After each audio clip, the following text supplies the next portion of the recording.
We are here at the Rochester School for the Deaf in Rochester, New York. Are we at a deaf school? No.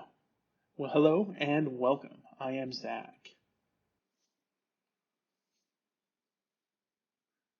This organization is the Rochester Deaf Kitchen. We are here to provide free food to the deaf community in order to support everyone. Ooh, food security is important for your mental well-being and your health. Well, let's check out how you partner with RSD.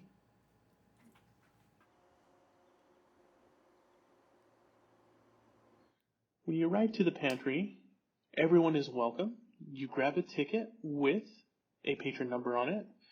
Feel free to grab a seat. Usually it's members of the deaf community who have time to enjoy some chit-chat until your number is called on the screen, and then you're welcome to step in and grab your food for the day.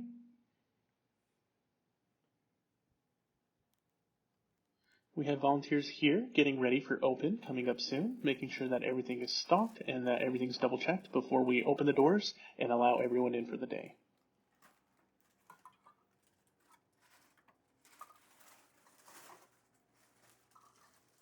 The goal is for members of the community to come in and leave with an entire meal.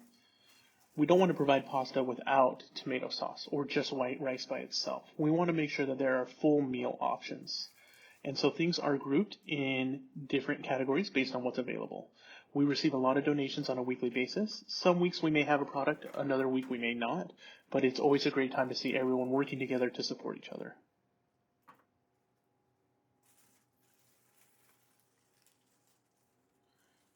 The refrigerated and frozen foods come with a lot of options. We collaborate with our local food bank. A lot of companies in the area manufacture and produce canned and dry goods and other food items and products. For a variety of reasons, sometimes they produce an excess or maybe an order is canceled last minute. They may have all this extra food, and instead of throwing it away, we want to make sure that everything is put into a ginormous warehouse as a food bank for storage. They carry a surplus of food. Here at the pantry level, we serve the community directly, and so we partner with a food bank. They share information that we can order from on a weekly basis to receive the food that we provide to the community. And so it's a collaboration between food bank and food pantry. Look at all these products here. So I'm wondering, you have all these products here, plus I'm seeing toilet paper, diapers, hygiene products, toothbrushes. What's up with that? So food security means that you have the food that you need, but in addition to that, you have other things that support your basic needs. So for example, if I give you a can of food, but you don't have a can opener, what are you going to do with that? A lot of our consumers tend to have the option between I want food or I want a toothbrush, and they shouldn't have to make that choice. They deserve to receive both. And so I want to make sure that they have everything for their overall basic health and needs. We will get to clothing, but it's not here at this point in time. But the other basic needs we do try to cover for now. Especially with diapers, toilet paper, and things with babies, this helps a lot of families. Yes, and the cost of these items are very expensive, so we try to support as many people as we can. Hello, I am Laurel. I'm a volunteer here. I love working here on this volunteer team. It's a wonderful team, a great place where we can support the deaf community. And we value the community, and so we provide food to people in need. Hello, I'm Chris. I am also an alumni of Rochester School for the Deaf. I think it's very important to give back to the community. It's important to have the Rochester Deaf Kitchen for outside community members, deaf people that need food. It's important that they have food, and so I give back. So for example, it was someone's birthday. You can see this cake said Happy Birthday Florence, but this individual never picked up the cake, and it's something they can't resell it because of the name on it. So this was donated to the Deaf Kitchen so that we can provide it as food. Make sure you give back to your community. And looking forward to seeing this grow and establishing Deaf Kitchens across the country because we need it.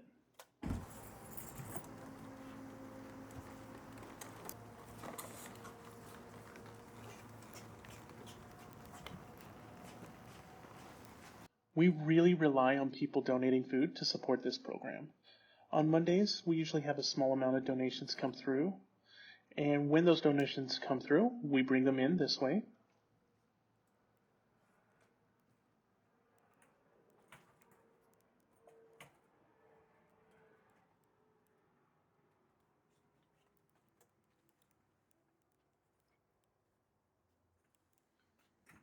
Hello, I'm Alexandria Rustowski. I work here as a volunteer. So you can see me taking notes and tracking the weight of all the food we've brought in over the last 3 years. So far we've had over 7,000 pounds of food. And so we track how much we receive and how much we provide to the community. Our donations on Mondays can be small or large. It does vary, but we load everything in on a weekly basis. On Thursdays, however, we receive a large freight from a truck with a rack.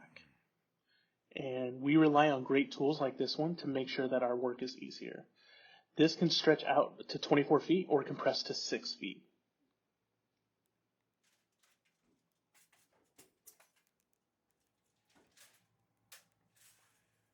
Once the truck arrives with all the boxes, we throw it on the track, and it's very easy for us to wheel things across it.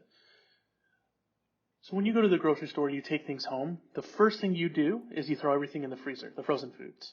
We do the same thing here. We get everything in the freezers first. After that, we go with the refrigerated foods. Those go into the refrigerators as soon as we can. Following that, we put away the dry goods, and that goes in another area for storage for dry foods. Right this way. We are busy week in, week out, bringing in and out a lot of food. This is where we store dry food. The inventory is not the same on a weekly basis. It does vary. We have to change the labels, and we have a magnetic labeling strip system.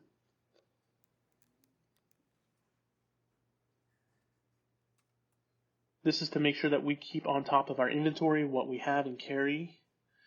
Here, we have a lot of long-term dry goods and different canned products. We receive about 5,000 to 7,000 pounds of food on a weekly basis. The goal is that our export is equal to our import, so that we continue to support the community with fidelity. You see that everything is in these clear totes. A lot of times you can't see how much is left in a product, so we use clear totes here for visibility and visual access.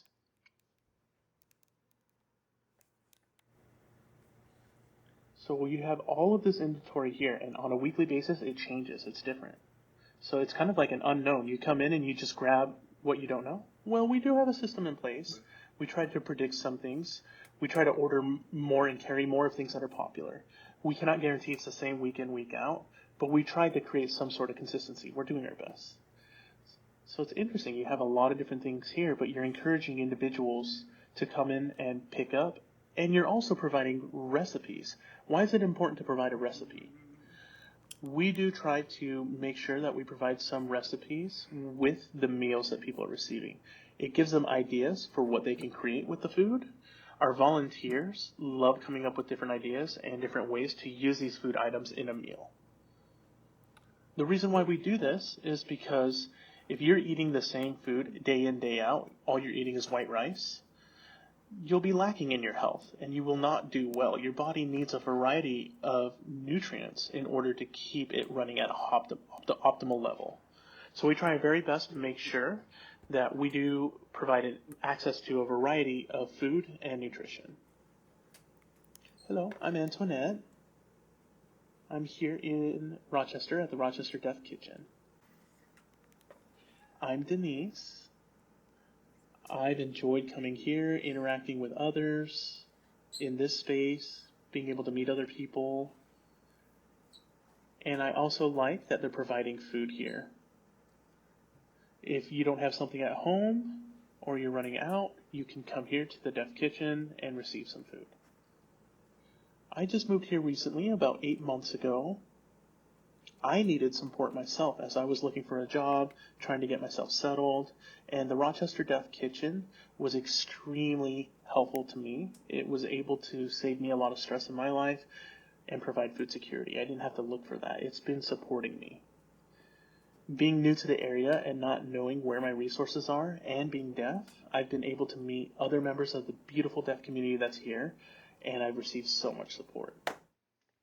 We really rely on our community to continue supporting this program. The continued support also supports the community. It goes both ways. We receive a lot of non-edible items as well, such as Ziploc bags, as you can see here. Once you're done cooking, how do you save your leftovers? Ziploc bags. We have body wash, shampoo, lotions, baby food, other basic medicines, tissue, toilet paper, aluminum foil, and these are household items. A typical household should have these basic items, so we make sure we do our best to support everyone in having everything that they need to continue having a good and healthy life. Hello, I am Anthony McCletchy. I am the superintendent/CEO of Rochester School for the Deaf. I wanted to share a few thoughts about how important the Rochester Deaf Kitchen is, or RDK, to our RSD community and the general Rochester community. It's astounding. It is an honor to have such a huge support system on our campus. We are seeing families in the community and of the students from RSD experience a real impact when it comes to food security or insecurity. We have seen a limit to transportation and access to food resources, so we are very proud to establish this program to serve all students and families. And as you know, food and education go hand in hand. Having food throughout the day means you're able to learn and be successful, and in turn your family is successful as well. That is why we have established this program.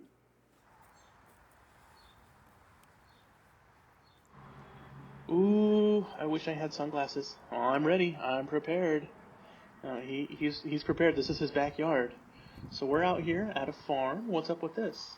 So you've seen our pantry. We also have an agricultural program where we grow some food and garden. We teach people some gardening skills and where food comes from. So it's food to pantry to the community. Oh, it's almost like a farm to market concept. Yes, it's full circle. We have a compost program as well, so we have the whole gamut. All right, well, I want to see what you're growing. Let's check it out.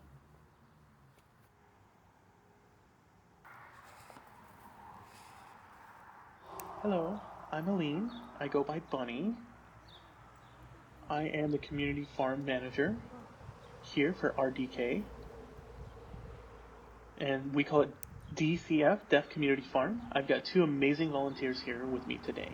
Hello, I am Dorothy. This is how you say my name. I'm a volunteer and I love working here. Hello, I'm Colleen. This is how you say my name. I'm also a volunteer working here. So I can show you some of the things we're growing. We have some beans over here.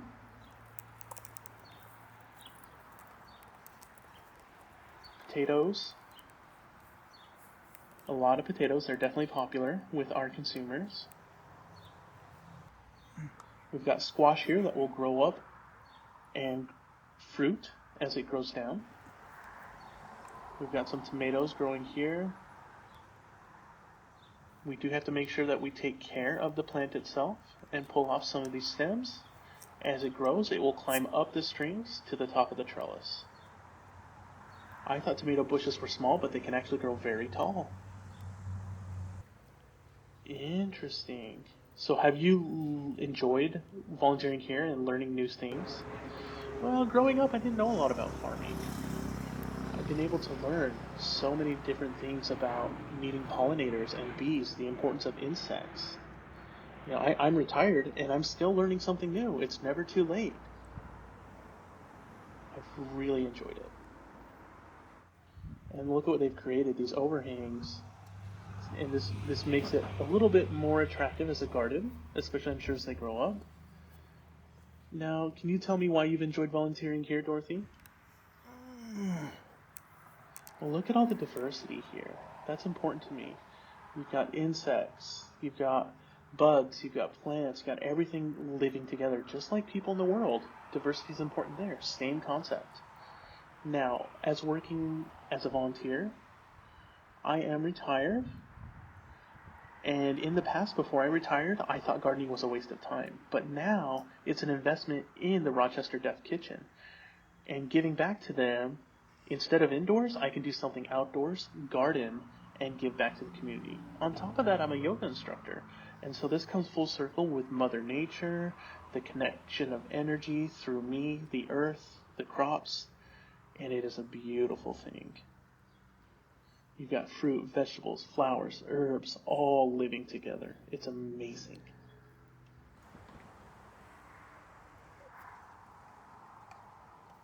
Oh yes, you did tell me about this plant. I know I have a bunch of them at home, and I've had to pull these over and over again. I didn't realize they were valuable.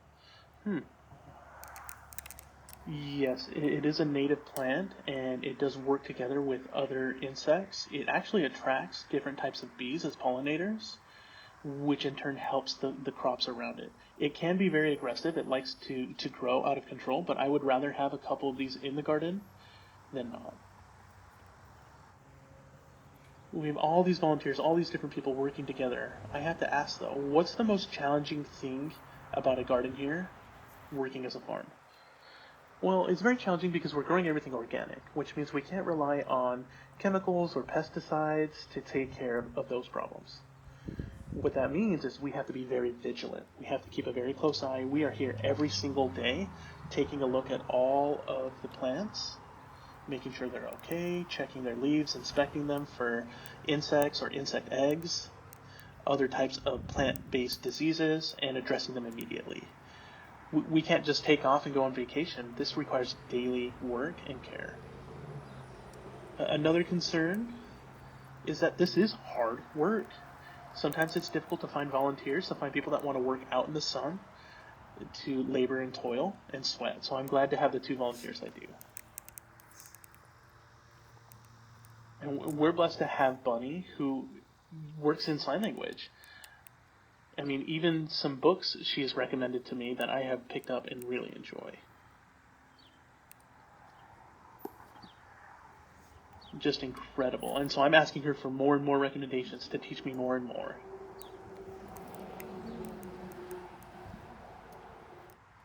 Do you know what this is? It's stevia.